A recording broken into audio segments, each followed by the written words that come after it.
Welcome back to another story on Infidelity Tales Lab. Before we begin, tell us, where in the world are you watching from? Now, let's dive into today's story. Chapter 1, The Foundation.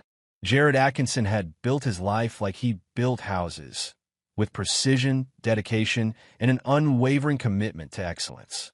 At 38, he owned the most successful construction company in Cedar Falls, employing over 200 people and completing projects across 3 states. His calloused hands told the story of a man who started from nothing, working his way up from a day laborer to a millionaire contractor. 15 years ago, he married Angela Moody, the beautiful daughter of the town's former mayor. Angela, now 35, had been the catch of Cedar Falls, blonde, ambitious, and from a family with old money that had long since dried up.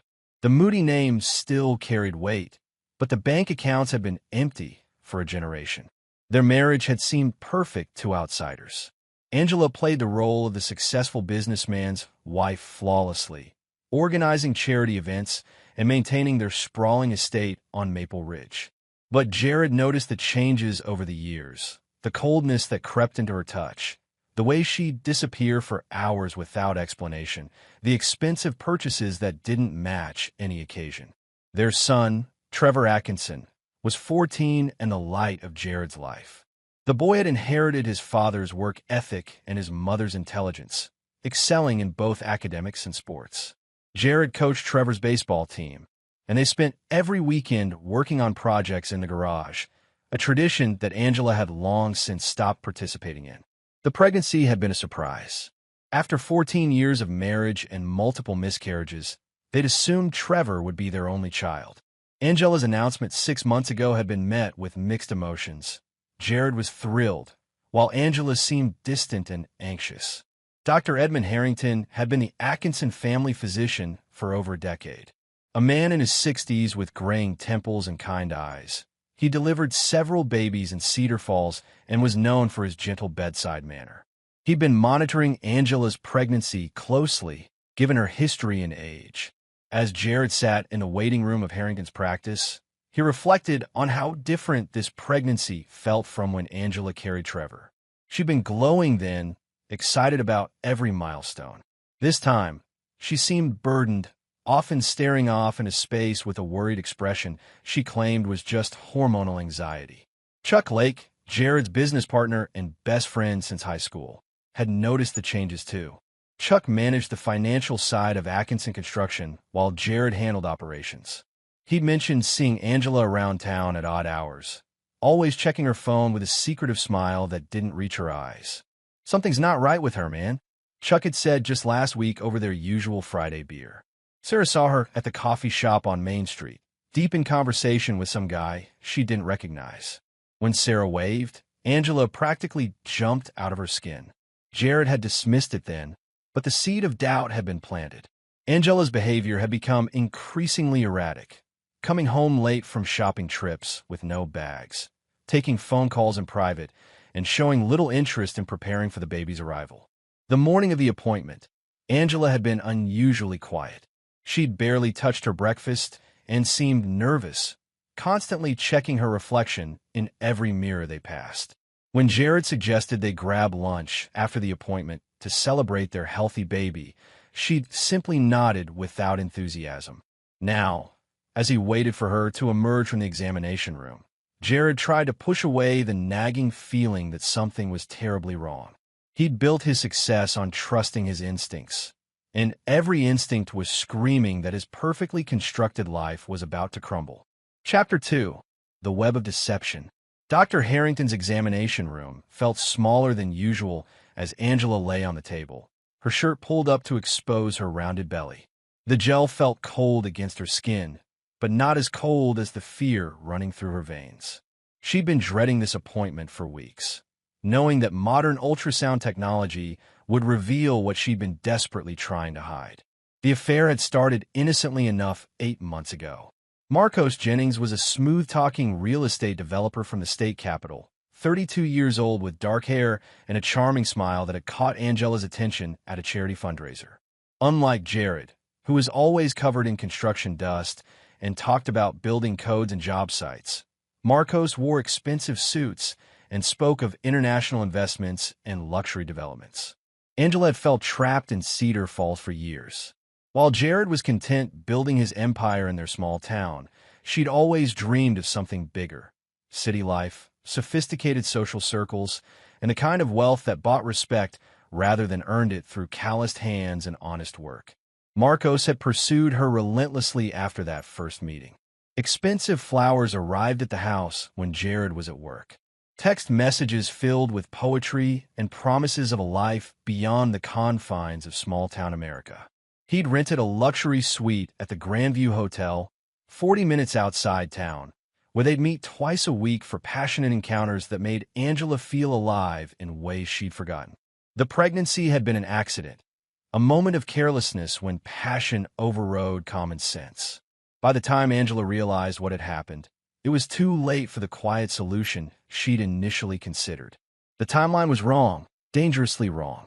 She'd been with Marcos 3 weeks before the last time she'd been intimate with Jared. Dr. Harrington moved the ultrasound wand across her belly, his expression becoming increasingly troubled as he studied the monitor. Angela couldn't see the screen from her position, but she watched his face carefully, noting the way his eyebrows furrowed and his lips pressed into a thin line. "Is everything all right?" she asked, trying to keep her voice steady. The doctor didn't answer immediately. He was calculating dates in his head, cross-referencing the baby's development with the conception timeline Angela had provided months ago. The measurements were off, significantly off. This baby was conceived at least 3 weeks earlier than Angela had claimed. In his 40 years of practice, Dr. Harrington had seen this situation before. The awkward silences, the nervous wives, the trusting husbands sitting in waiting rooms with excited smiles. But he'd never had to deal with a case involving people he'd known for decades, people whose lives would be shattered by what the ultrasound revealed. Meanwhile, Jared sat in the waiting room, scrolling through emails from job sites. Atkinson Construction was in the middle of their biggest project yet, a luxury hotel complex that would establish them as the premier builders in the region. The irony wasn't lost on him that he was building the very type of establishment where his wife had been betraying him. Chuck had texted him earlier about a potential investor for their next big project, someone named Marcos Jennings who'd been asking questions about their company. Jared made a mental note to look into it later, always interested in expanding their business relationships. Trevor was at school, probably thinking about the baby sister or brother he'd been eagerly anticipating. He'd already started converting the spare room into a nursery, painting cartoon characters on the walls with the same attention to detail he applied to everything else.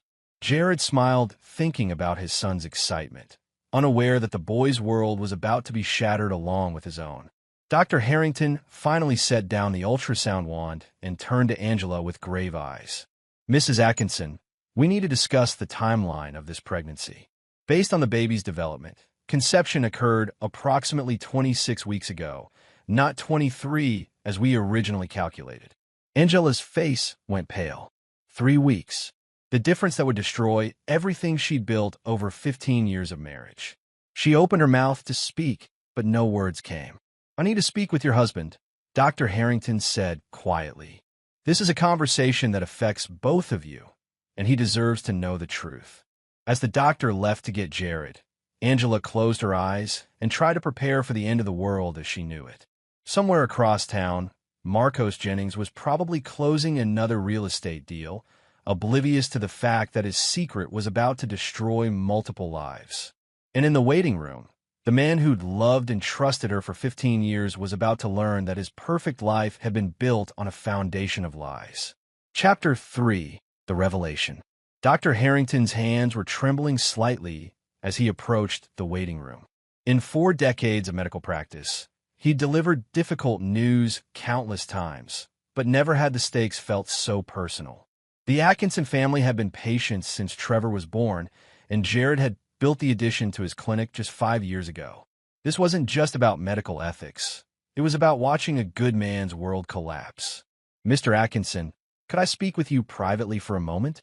Dr. Harrington's voice was carefully controlled, but Jared immediately noticed the tension. They walked to his office, leaving Angela alone in the examination room. Dr. Harrington closed the door and gestured for Jared to sit, but remained standing himself, pacing slightly as he gathered his thoughts. Jared, what I'm about to tell you will be difficult to hear, but you need to know the truth. He paused, looking at the man he'd known for years. The ultrasound shows that the baby's development is inconsistent with the timeline your wife provided. Based on the measurements, conception occurred approximately 26 weeks ago, not 23. Jared's brow furrowed as he processed the information. What does that mean exactly? It means the child couldn't have been conceived during the time frame when you and Angela were together. According to your wife's medical history and our previous discussions, you were away on that construction project in Denver during the conception window. The color drained from Jared's face as the implications hit him like a sledgehammer. The Denver project, he'd been there for 3 weeks in January, the biggest contract Atkinson Construction had ever landed. He'd called Angela every night, missing her terribly, looking forward to coming home to celebrate their success. Are you absolutely certain? Jared's voice was barely above a whisper. Dr. Harrington nodded gravely. I've triple-checked the measurements. There's no doubt about the timing. Jared stood up slowly, his mind racing through the past 6 months. Angela's strange behavior, the secretive phone calls, the distance between them. It all made perfect sense now. He thought about Trevor, probably sitting in algebra class, excited about becoming a big brother to a child that wasn't even his sibling. What do I do now? Jared asked, more to himself than to the doctor. That's not for me to say, Dr. Harrington replied. But Jared, you're a good man. You deserve better than this. Whatever you decide to do, you need to protect yourself and Trevor. As they walked back toward the examination room, Dr. Harrington's advice echoed in Jared's ears. Leave this hospital now and file for divorce. The words had come out before he could stop them, spoken from the heart of a man who'd watched too many good people suffer from betrayal. But Jared Atkinson was not a man who made rash decisions. As they approached the door, he was already calculating, planning. Angela was still lying on the examination table, staring at the ceiling with tears in her eyes. She knew. She'd known all along. Show me, Jared said to Dr. Harrington. Show me the ultrasound. Dr. Harrington hesitated, but turned the monitor toward Jared. There on the screen was undeniable proof, development measurements that corresponded to a conception date that made Angela's betrayal crystal clear. The baby was healthy and growing normally, but it wasn't his. Angela finally looked at him, her eyes filled with tears and desperation. Jared, I can explain. No, he said quietly, his voice carrying a coldness she'd never heard before. You can't. He studied the ultrasound for another moment, memorizing every detail. Then he looked at his wife, the woman he'd loved and trusted for 15 years, the mother of his son, the person who'd just destroyed everything he believed about his life. We're going home, Jared said, his voice eerily calm. We're going to have a conversation, and then you're going to tell me exactly who he is. Angela's face went white. Jared, please. Dr. Harrington, Jared interrupted, turning to the older man. Thank you for telling me the truth. Send me copies of everything, the ultrasound, the measurements, the timeline. Everything. As they left the hospital, Angela tried repeatedly to speak, but Jared remained silent. His mind was no longer focused on the betrayal itself. He'd already processed and accepted that reality. Instead, he was thinking about the future, about Trevor's stability, about his business, about the fact that somewhere in Cedar Falls, a man was walking around thinking he'd gotten away with destroying the Atkinson family. Jared Atkinson had built an empire through careful planning and methodical execution. He learned early in life that the key to success wasn't just working hard, it was working smart. As they drove home in silence, Angela crying softly in the passenger seat, Jared was already formulating a plan that would ensure justice was served in ways the legal system never could. The man who'd spent 15 years building a life was about to spend however long it took tearing down the lives of those who betrayed him. And unlike his construction projects, this demolition would be personal, permanent, and absolutely devastating. Chapter 4. The Hunter's Patience. That evening, Jared sat in his home office, a room lined with awards and photographs documenting 15 years of business success and family memories that now felt like elaborate lies. Angela had retreated to their bedroom, claiming a headache, while Trevor worked on homework in his room, blissfully unaware that his world had shifted off its axis. Jared opened his laptop and began what he did best: methodical research and planning. His first search was for Marcos Jennings, and it didn't take long to find information about Cedar Falls' newest predator. Jennings Development Group had a sleek website showcasing luxury properties across the state, with Marcos featured prominently as the charismatic CEO who brings dreams to life through visionary real estate development. The man was handsome in a polished way that Jared found immediately repulsive. All white teeth and expensive suits, the kind of person who'd never worked an honest day in his life. Marcos's LinkedIn profile showed him attending the same charity fundraiser where he'd likely met Angela, and his social media presence revealed a man who thrived on attention and luxury. Digging deeper, Jared discovered that Marcos was married to a woman named Samantha Jennings, a prominent attorney in the state capital. They had twin daughters, aged 10, and live in $1 million home in the city's most exclusive neighborhood. The irony wasn't lost on Jared. This man was destroying multiple families simultaneously. Over the next week, Jared maintained his normal routine while secretly gathering intelligence. He told Chuck that Angela was having pregnancy complications that required rest, which explained her absence from social events and his own distracted demeanor. Chuck, ever loyal, handled extra responsibilities without question. Jared hired a private investigator named Paul Hines, a former police detective who specialized in infidelity cases. Paul was discreet and thorough, exactly what Jared needed. Within 3 days, Paul had documented Angela and Marcos's weekly meetings at the Grandview Hotel, complete with photographs and timestamps that painted a picture of calculated deception. The evidence was damning. Angela had been using money from their joint account to pay for the hotel room. She'd told Jared she was shopping or visiting her sister Muriel in the next town over, but instead was 40 minutes away in a luxury suite, playing house with a man who was lying to his own family just as thoroughly. But Jared wanted more than just evidence of the affair.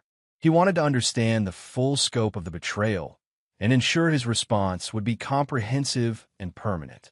Through Paul's investigation, he learned that Marcos had been planning to leave his wife and move Angela to the state capital, where they'd start fresh with their child and Angela's settlement from the divorce. The plan revealed Angela's complete betrayal. She hadn't just been unfaithful, she'd been planning to destroy their family and take half of everything Jared had built to fund her new life with another man's child. The depth of the deception was staggering. Trevor remained oblivious, excitedly planning for his new sibling and working on the nursery. Watching his son's innocent enthusiasm was torture for Jared, but it also strengthened his resolve. Trevor deserved better than a mother who could lie so thoroughly and a stepfather who was equally dishonest. During this week of investigation, Angela grew increasingly nervous. She could sense Jared's emotional distance, but seemed to believe she could maintain the charade. She even had the audacity to ask him about paint color for the nursery, playing the role of devoted wife while continuing to meet Marcos twice weekly. Jared's respect for his wife evaporated completely as he watched her perform this elaborate deception. The woman he'd loved was revealed to be a skilled manipulator who could look him in the eyes and lie without hesitation. It was a side of Angela he'd never seen, and it disgusted him more than the affair itself. On Friday evening, exactly 1 week after the ultrasound revelation, Jared made his decision. He would not confront Angela yet. That would only force her and Marcos to become more careful or flee.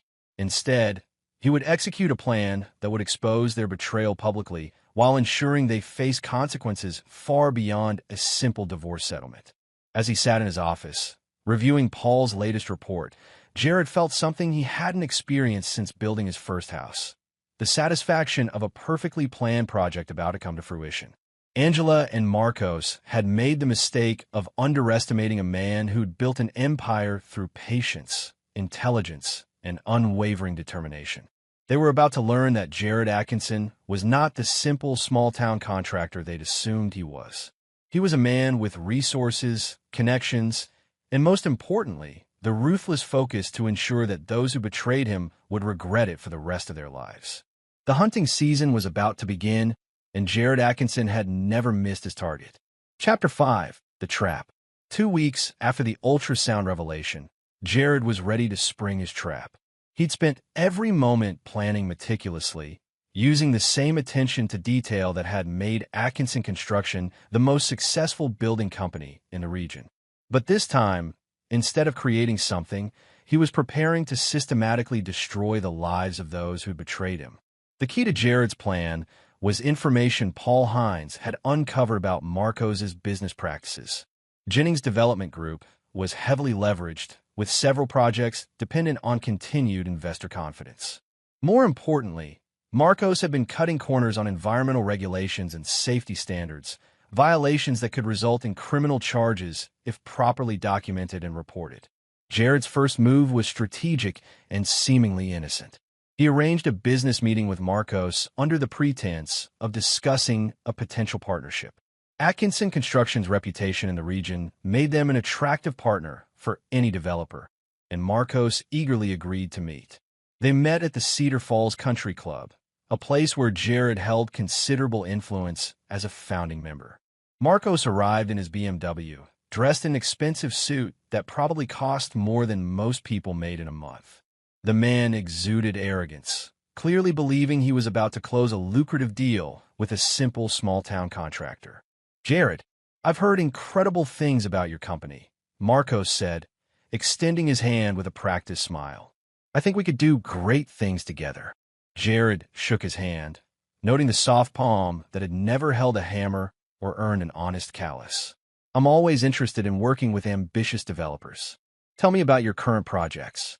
Over lunch, Marcos enthusiastically described his various developments, inadvertently revealing details about cost-cutting measures and regulatory shortcuts that Jared mentally cataloged. The man was so confident in his own cleverness that he essentially confessed to numerous violations without realizing it. "I found that sometimes you have to be creative with regulations," Marcos said with a conspiratorial wink. "Environmental impact studies can be interpreted flexibly if you know the right people." Jared nodded thoughtfully, secretly recording the conversation on his phone. "That's very interesting. I'd love to see some of your sites firsthand." They arranged for Jared to visit 3 of Marcos's current projects over the following week. What Marcos didn't know was that Jared was documenting everything: safety violations, environmental damage, code violations, and evidence of bribery. Each site visit provided more ammunition for the eventual legal destruction of Jennings Development Group. Meanwhile, Angela's behavior became increasingly erratic. She'd missed her appointment with Dr. Harrington the previous week, claiming she wasn't feeling well. In reality, she was panicking about the timeline discrepancy and had been researching ways to explain it away. She'd even considered claiming the baby was premature, but the ultrasound measurements made that impossible. Her affair with Marcos continued, but their meetings were now filled with anxiety rather than passion. Angela sensed that Jared knew something, though she couldn't pinpoint exactly what had changed. Marcos dismissed her concerns, confident that his charm and her husband's trusting nature would protect them. During this time, Jared also began securing his assets. Working with his attorney, Jeffrey Dunn, he restructured Atkinson Construction to protect the company from any potential divorce settlement. Jeffrey was an old friend who'd helped Jared build his business empire, and he asked no questions when Jared requested aggressive asset protection strategies.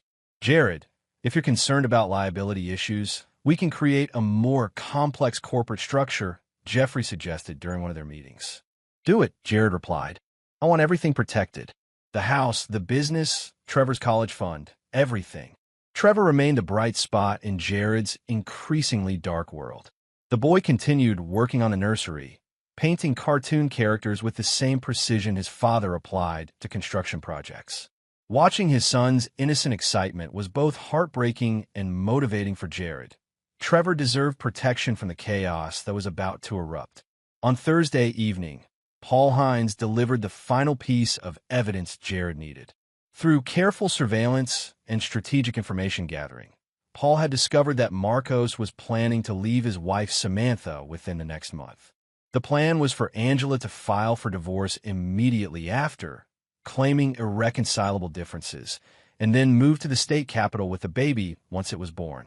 "They've got it all figured out," Paul reported. "Marcos has already put a deposit on a penthouse apartment downtown. Angela's been researching divorce attorneys who specialize in high-asset cases. They think they're going to walk away with half of everything you've built." Jared smiled coldly as he reviewed the surveillance photos showing Angela and Marcos at the Grandview Hotel earlier that week. They're about to learn that some plans don't survive contact with reality. That night, as Angela slept beside him, Jared finalized his strategy. He would reveal his knowledge of the affair in a way that would maximize damage to both betrayers while protecting himself and Trevor. The timing would be crucial. He needed to coordinate multiple moving parts to ensure neither Angela nor Marcos could escape the consequences of their actions. Phase 1 had been intelligence gathering. Phase 2 had been evidence collection and asset protection. Phase 3, which would begin the following Monday, was total war. And Jared Atkinson had never lost a war he'd chosen to fight. Chapter 6, The Reckoning. Monday morning arrived with unseasonable warmth for October, as if the universe itself was conspiring to make this perfect day for destruction. Jared woke before dawn, as he had every morning for the past 3 weeks, but today felt different. Today, the planning phase ended and the execution phase began. At 7 a.m., while Angela was still sleeping and Trevor was getting ready for school, Jared made his first call. He contacted the State Environmental Protection Agency and reported the violations he'd documented at Marcos' construction sites. The evidence was comprehensive: photographs, recorded conversations, and documentation of illegal dumping and safety violations that put both workers and the public at risk. His second call was to the Internal Revenue Service. Marcos had been bragging about tax strategies that crossed the line into fraud, and Jared had carefully documented every detail. The IRS took such reports seriously, especially when accompanied by substantial evidence. The third call was to Samantha Jennings, Marcos' unsuspecting wife. Jared had debated this decision, but ultimately decided she deserved to know the truth about her husband's double life. "Mrs. Jennings, my name is Jared Atkinson. I have information about your husband that you need to know. Could we meet for coffee this morning?" Samantha's voice was cautious but curious. "I'm not sure what this is about, Mr. Atkinson. Your husband is having an affair with my wife, and they're planning to leave their families. I have extensive documentation, and I thought you should see it before making any decisions about your future." The silence on the other end lasted nearly 30 seconds before Samantha spoke again. "What kind of documentation?" They arranged to meet at a coffee shop near Samantha's law office. Jared brought copies of everything: surveillance photos, hotel receipts, text messages that Paul had obtained through various means, and the ultrasound that proved Angela was carrying Marcos' child. Samantha Jennings was an impressive woman, intelligent, composed, and clearly devastated by the evidence, but determined to handle the situation professionally. As a family law attorney, she understood the implications immediately. "This is comprehensive," she said, reviewing the documents. "You've essentially built an airtight case against both of them." "That was the intention," Jared replied. "Your husband has been planning to leave you for my wife. They think they're going to take half of everything I've built to fund their new life together." Samantha's eyes hardened. "Not if I file first. Marcos doesn't know that I've been documenting his suspicious behavior for months, combined with your evidence." They spent the next hour coordinating their strategies. Samantha would file for divorce that afternoon, seeking full custody of their daughters and requesting forensic accounting of all Marcos' business dealings. Her legal connections would ensure the process moved quickly and aggressively.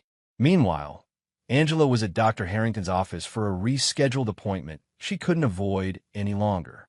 The doctor had insisted on seeing her after she'd missed the previous week's visit. She sat nervously in the waiting room, unaware that her world was already beginning to collapse around her. At noon, Jared returned home to find Angela in the kitchen, preparing lunch with nervous energy.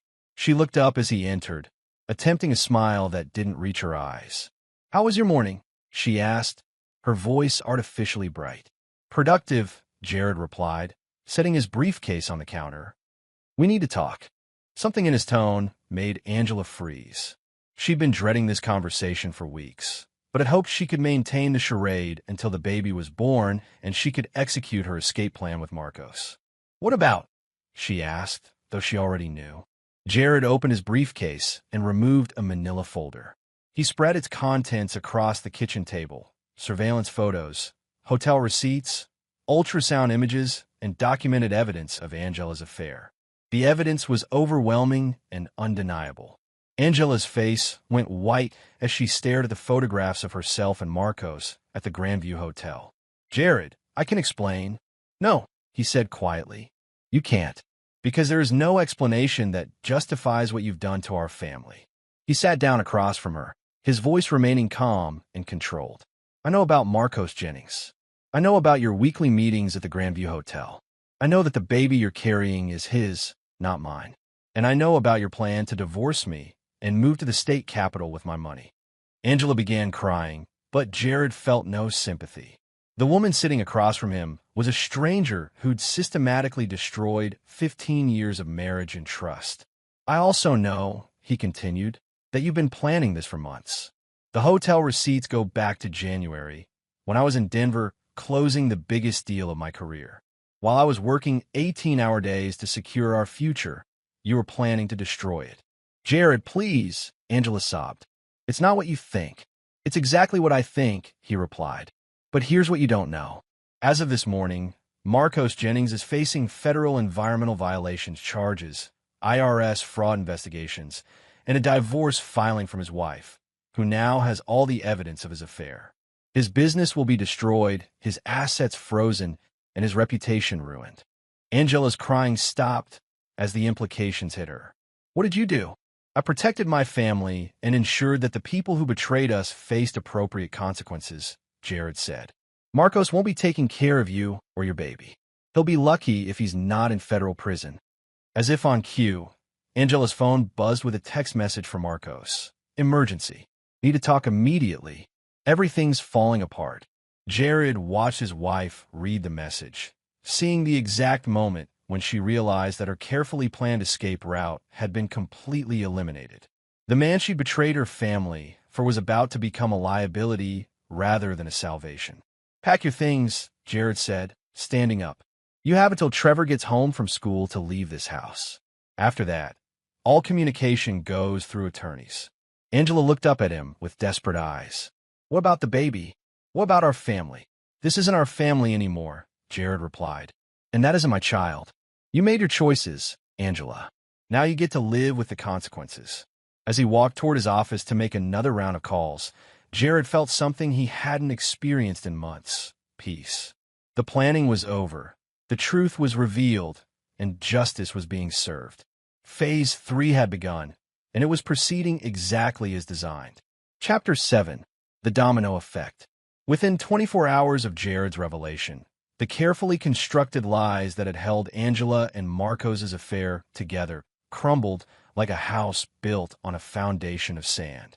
The speed and thoroughness of the collapse exceeded even Jared's expectations, proving that dishonest people rarely limit their deception to just one area of their lives.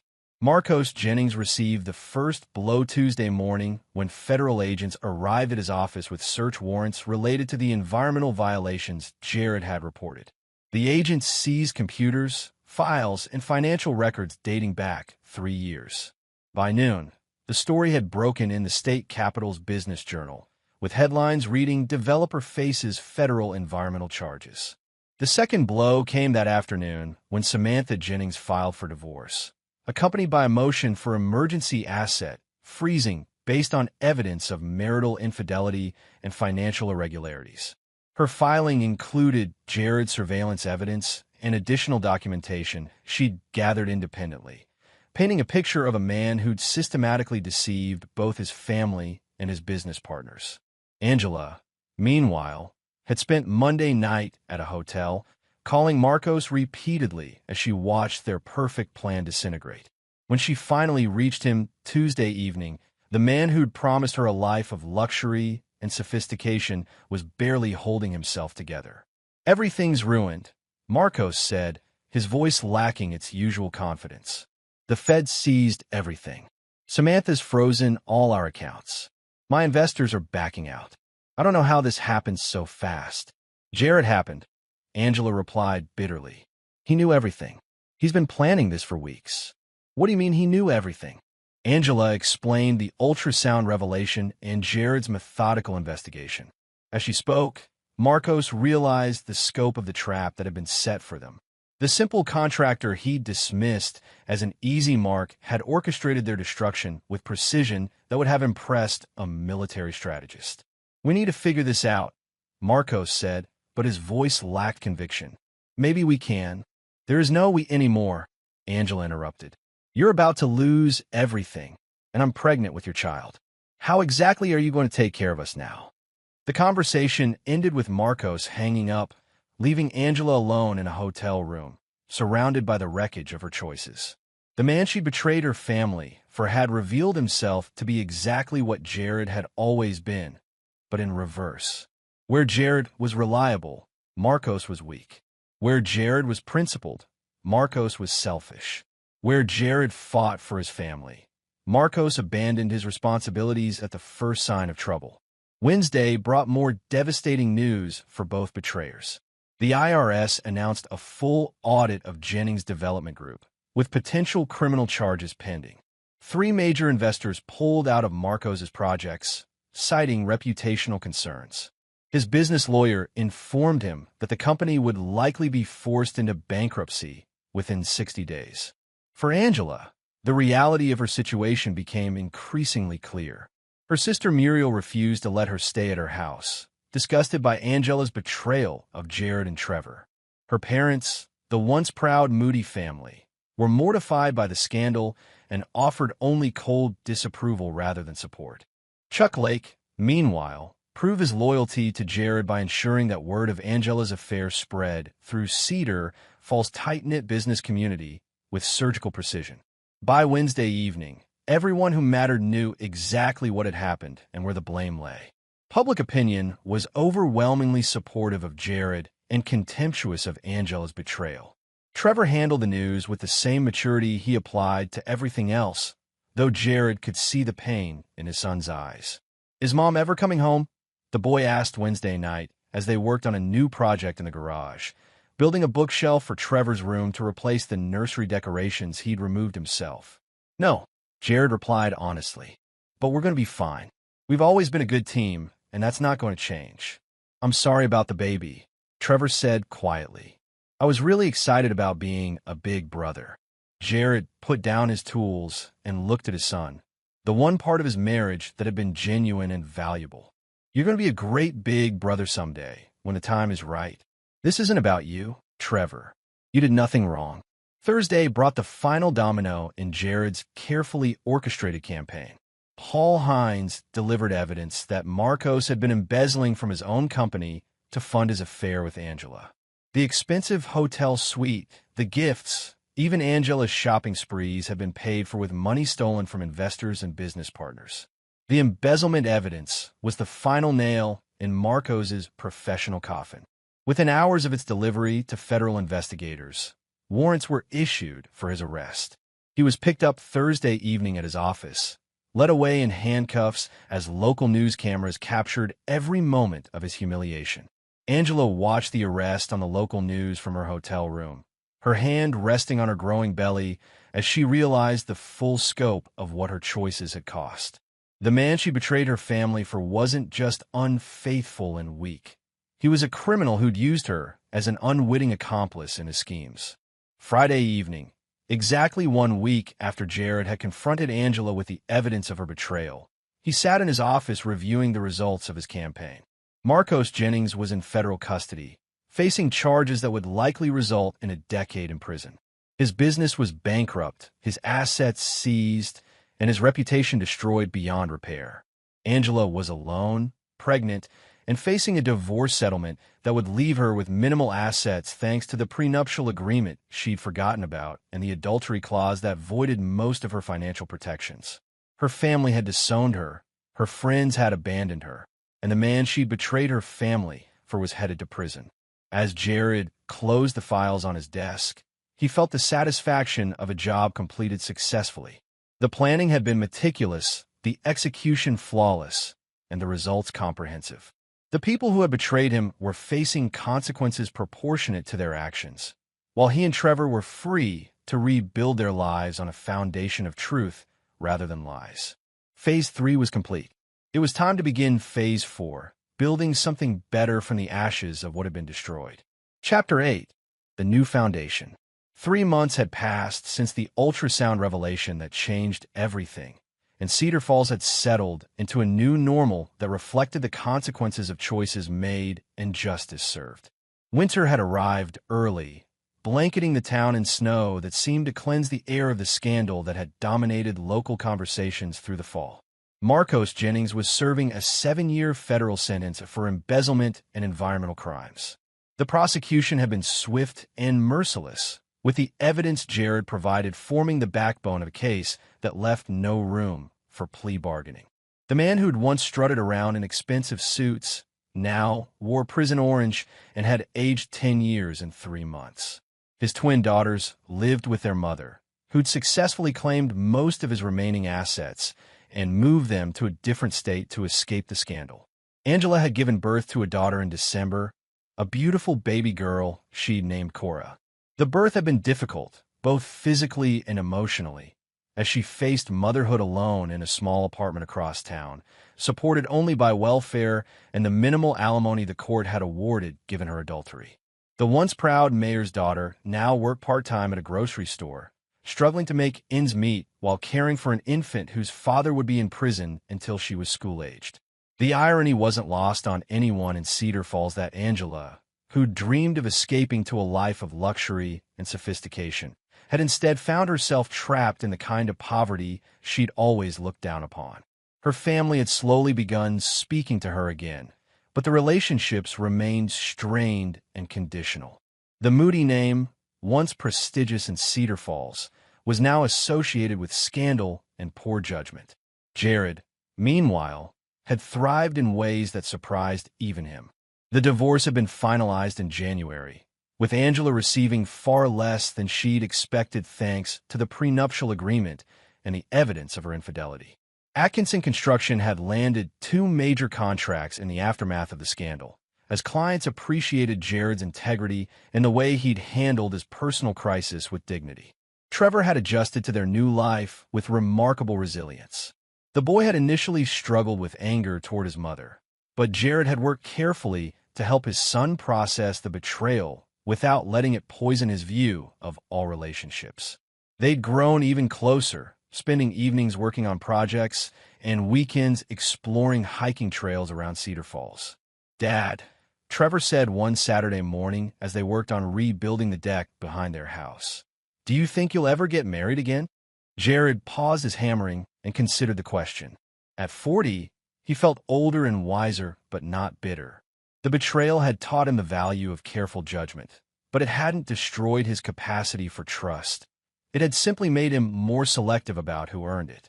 "Maybe someday," he replied honestly, "but not until you and I have finished building our new life together. We're a pretty good team as we are." Chuck Lake had become an even closer friend through the crisis, his loyalty during the darkest period cementing a bond that went beyond business partnership. His wife Sarah had taken on something of a protective role toward Trevor, ensuring the boy felt supported by their broader community even as his nuclear family had been shattered. The reconstruction of Jared's personal life paralleled his approach to construction projects, methodical, patient, and built to last. He joined the school board, becoming an advocate for programs that supported children from broken homes. He'd started a scholarship fund in Trevor's name, helping local students afford trade school or college. Dr. Harrington had retired in December, selling his practice to a younger physician but remaining in Cedar Falls. He occasionally joined Jared for coffee, and their conversations often touched on the ethical challenges of truth-telling and the unexpected ways that honesty could lead to justice. "You did the right thing," the old doctor had said during one of their conversations. "It took courage to tell you the truth, but it would have been worse for everyone if I'd stayed silent." Including Angela, Jared had replied. Living a lie was destroying her, even if she couldn't see it. The truth gave her a chance to face reality and maybe become a better person. By spring, Angela had indeed begun showing signs of personal growth, though it came at a tremendous cost. The struggle of single motherhood and financial hardship had stripped away the entitlement and superficiality that had characterized her personality for years. She worked hard at her job, cared devotedly for Cora, and had begun attending counseling sessions to understand how she'd made such destructive choices. She occasionally saw Jared around town. Cedar Falls was too small to avoid each other completely, but their interactions were brief and polite. The anger had faded, replaced by something closer to pity on his part and regret on hers. They'd both moved beyond the hatred and hurt to a place where they could coexist peacefully while living entirely separate lives. Trevor had asked to meet his half-sister, and after careful consideration, Jared had arranged supervised visits. The boy was curious about Cora, but clear that Angela's choices had consequences that affected their relationship permanently. He was polite but distant during visits, protective of his loyalty to his father while maintaining basic human decency toward his mother. As spring turned to summer, Jared reflected on the year that had changed everything. The betrayal had initially felt like the end of the world, but it had actually been the end of a lie that had been slowly poisoning his life for years. The truth had been devastating, but ultimately liberating, allowing him to build something authentic and lasting. Standing on his rebuilt deck one evening, watching Trevor practice baseball in the backyard, Jared felt something he hadn't experienced in years. Complete contentment with his life as it actually was, rather than as he'd imagined it to be. The foundation was solid now, built on truth, integrity, and the unbreakable bond between a father and son who'd survived the worst together and emerged stronger. Chapter 9. Justice Served. 2 years after the ultrasound that revealed the truth, Cedar Falls had fully absorbed the lessons of the Angela Atkinson scandal, and the town had moved on with the collective wisdom that comes from witnessing justice served comprehensively and fairly. The story had become something of a local legend, a cautionary tale about the consequences of betrayal and the rewards of integrity. Marcos Jennings remained in federal prison, with 5 years left on his sentence. Reports from his ex-wife Samantha indicated that he'd become a model prisoner, finally facing the reality of his actions and their consequences. His daughters were thriving under their mother's care, having moved across the country where they could build new lives free from their father's legacy of dishonesty. Angela had continued her slow journey toward redemption, though it remained a difficult path marked by the consequences of her choices. She'd been promoted to assistant manager at the grocery store, a modest achievement that represented genuine progress in rebuilding her life. Cora was a healthy, happy 2-year-old who brought moments of joy to Angela's otherwise challenging existence. The relationship between Angela and Trevor had evolved into something civil but distant. The boy, now 16 and increasingly mature, visited his mother occasionally, but made it clear that his primary loyalty remained with his father. He'd grown into a young man who embodied Jared's best qualities: integrity, work ethic, and loyalty, while avoiding the bitterness that might have consumed someone who'd experienced such family trauma at a younger age. She made her choices, Trevor had said to his father one evening as they discussed whether to attend Angela's graduation from a community college business program. "I can respect that she's trying to do better without forgetting what she put us through." They attended the graduation ceremony, sitting in the back and leaving immediately afterward. Angela had looked across the auditorium and nodded in acknowledgement, understanding that their presence represented a form of closure rather than reconciliation. She was grateful for their witness to her small achievement, even knowing that the damage to their relationship could never be fully repaired. Jared had found love again, though he'd approached it with the careful deliberation that now characterized all his major decisions. Pearl Downing was a widow who'd moved to Cedar Falls to be closer to her adult children. She was kind, intelligent, and shared Jared's values of honesty and hard work. Their relationship had developed slowly over 18 months, with both understanding the importance of building something genuine rather than rushing into commitment. Trevor approved of Pearl, appreciating her respect for his relationship with his father and her understanding that she wasn't trying to replace his mother, but rather to add something positive to their lives. The three of them had formed a comfortable family unit that honored the past while building toward the future.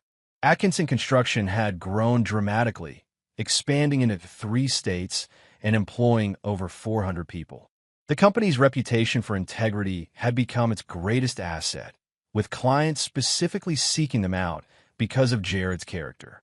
The scandal that could have destroyed him had instead become proof of his principles and judgment.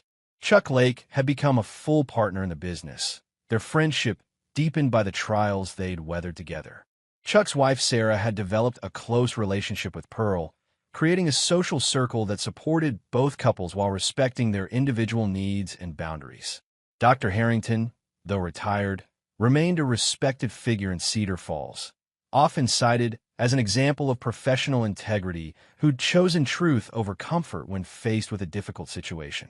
His courage in revealing Angela's deception had prevented years of additional deception and allowed everyone involved to face reality and make better choices.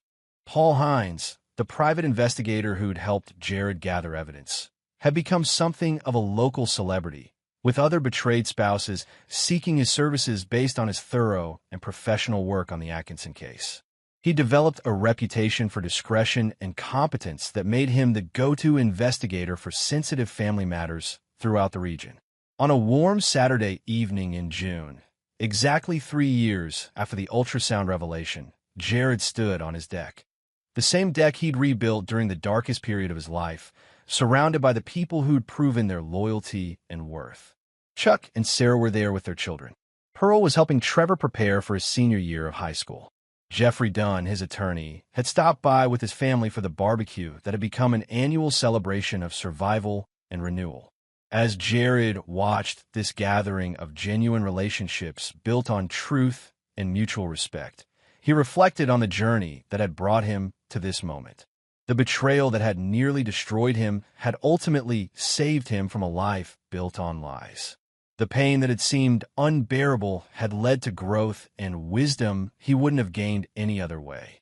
"Any regrets?" Pearl asked, joining him to deck railing as the sun set over Cedar Falls. Jared considered the question seriously, as he did all questions about the past 3 years. About trusting too much initially? No. About how I handled the truth when I learned it? No. About the consequences that followed? No. He looked across the yard, where Trevor was showing Chuck's youngest son how to properly swing a baseball bat, the same patient instruction Jared had received from his own father decades ago. The cycle of positive influence continued, unbroken by the betrayal that had threatened to poison everything good in his life. "The only regret I have," Jared continued, "is that it took a crisis to show me the difference between the life I thought I wanted and the life I actually needed. But even that wasn't really a mistake. It was education."